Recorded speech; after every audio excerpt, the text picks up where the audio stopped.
C'était un jour ordinaire à l'école, et Luc venait de finir un exercice de conjugaison. Il avait l'air confiant, mais en voyant la correction de Monsieur Dubois, il remarqua une erreur qui l'embarrassa. Il avait mal conjugué le verbe « mettre » au présent. Monsieur Dubois s'approcha de lui, le sourire aux lèvres, et posa doucement sa main sur l'épaule de Luc. « Luc, j'ai remarqué que tu as fait une petite erreur en conjuguant le verbe « mettre » au présent. Est-ce que tu te souviens comment le conjuguer ? » Luc regarda son cahier, un peu confus. J'ai mis « je mets », mais je ne sais pas pourquoi c'est faux. Monsieur Dubois s'assit à côté de lui, prit une craie et se tourna vers le tableau. C'est une erreur courante, ne t'inquiète pas, regarde, je vais t'expliquer. Le verbe mettre a une particularité au présent, et voici comment il se conjugue. Je mets, à la fin de t, s. Tu mets, à la fin de t, s. Il, elle, on met, à la fin de t. Nous mettons, à la fin de t, t, o, n, s. Vous mettez, à la fin de t, t, e, z. Ils, elles mettent, à la fin de t, t, e, n, t. Luc observa attentivement le tableau.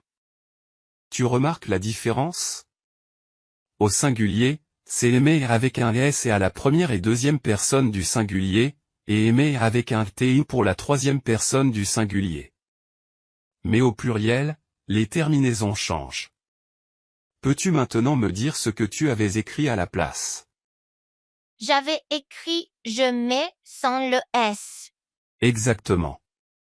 Il faut toujours ajouter le s pour je mets et tu mets. Allez, faisons quelques exercices pour t'entraîner. Es-tu prêt ? Luc, désormais plus confiant, hocha la tête. Alors, conjuguer mettre à la première personne du singulier. Je mets, à la fin T, S. Très bien. Maintenant, à la deuxième personne du pluriel.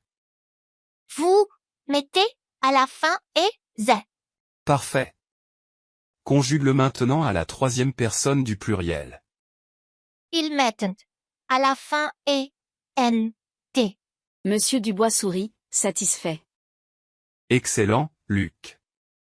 Tu as bien retenu la règle.